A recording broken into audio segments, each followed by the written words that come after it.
Love Tights, Tyquan here, and we are back with another video.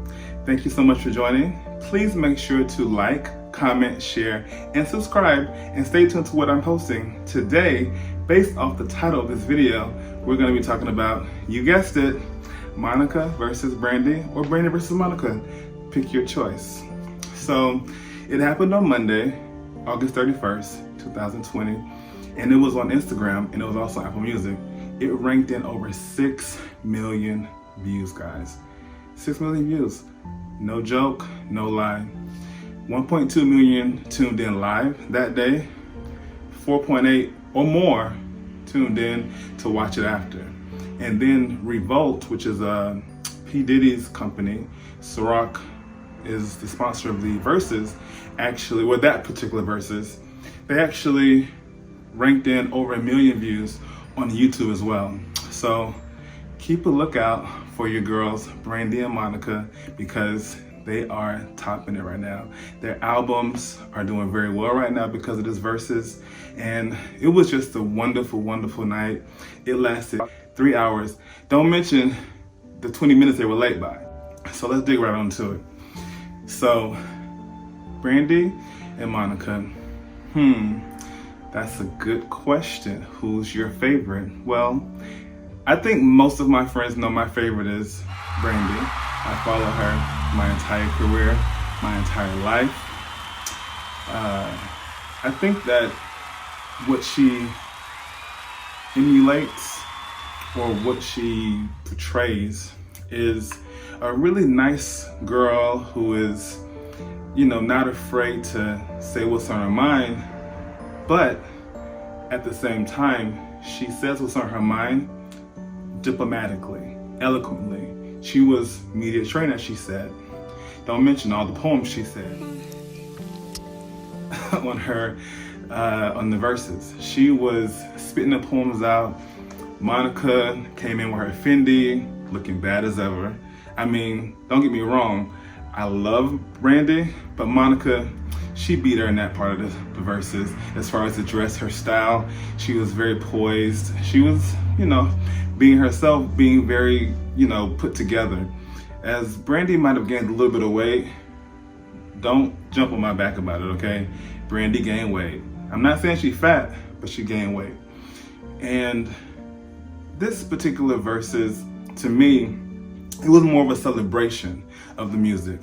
Not many people can celebrate the music, separating the artist from the music. There are many people who, like I said, can't separate it. So because they can't, they look at Brandy a certain way because of maybe her fashions or because of what they've heard of her attitude. I was watching one of her interviews with Charlamagne the God, and she was basically saying that social media, way back when it first began booming, and they were talking about some things about her, she's very sensitive when it comes to that. But she's not a weak bitch. She's not. She is not. But Monica, on the other hand, she got a little hood to her, as she would say. She kicking down doors, smacking chicks and stuff like that. I mean, what you expect? She from Atlanta. Just saying. So what I will say is, overall, it was a great experience. Each one of them played 20 songs apiece. They played a lot of Brandy's fan favorites, things that maybe she wasn't able to release or she didn't release for whatever reason. And my favorite from the fan favorites and from the whole situation was He Is. You may not know what He Is stands for, but it's just like she said in the VERZUZ, praying for or having that special someone in your life. And it could even be talking about God, minus the kissing part, as she would say. There was a little bit of, in my opinion, this is my opinion now, a little bit of shade going on, a little, I would say, on Brandy's behalf. Wow. They have a long way to go to get to where they want to be, if they want to be like cool or, you know, tour, if they say they want to tour, things like that. The history of those two is just beyond me.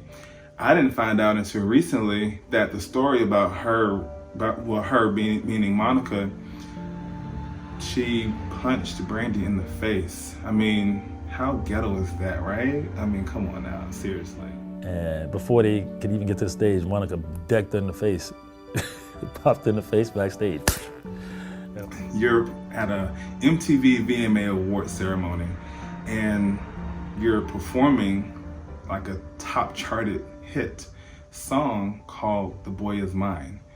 You're 19, 20, whatever the age may be. They were very young, but they did this song together, and it was a great song. I mean, don't get me wrong, love her music, great music, but she hit the girl, and it was not nice.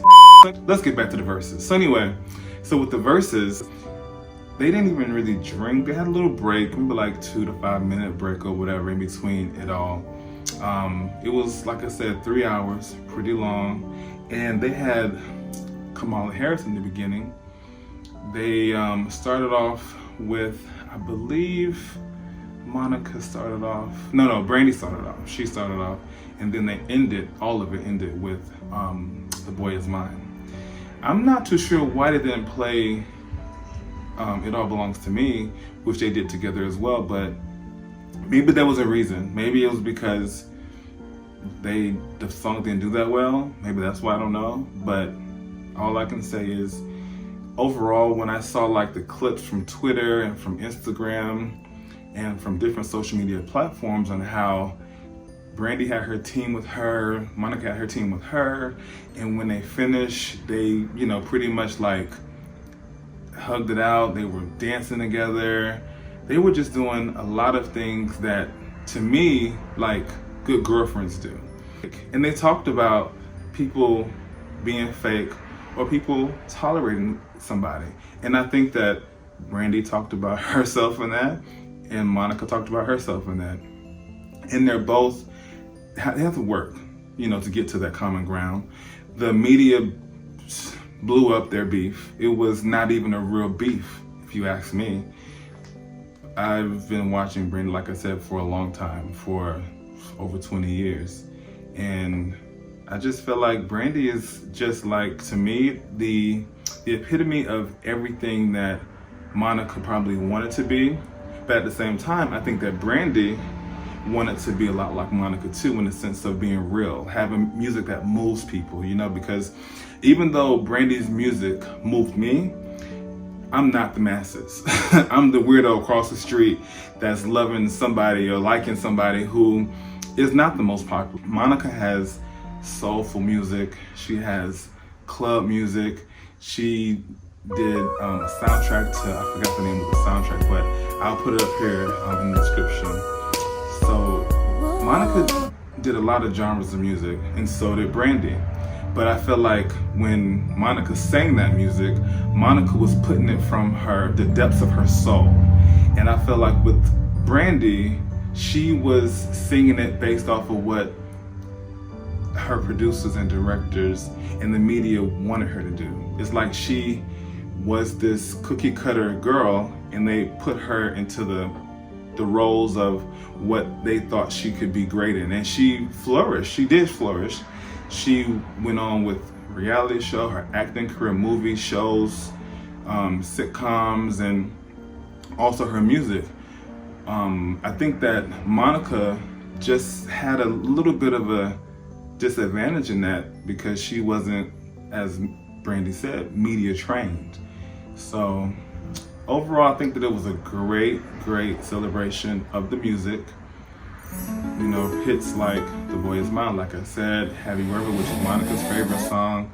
You have Before You Walk Out of My Life by Monica, like some of those songs, For You I Will. I mean, I sung For You I Will when I was in middle school.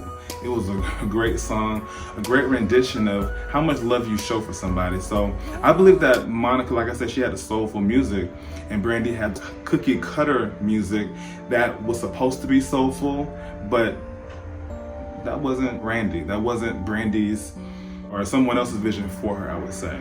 They marketed her to be a certain way, and that's what happened. So I will say peace out to you guys. Thank you so much for watching. Please stay tuned for more. I got a special treat for you guys coming up soon. Until next time, see you later, Love Tights. Bye. Bye.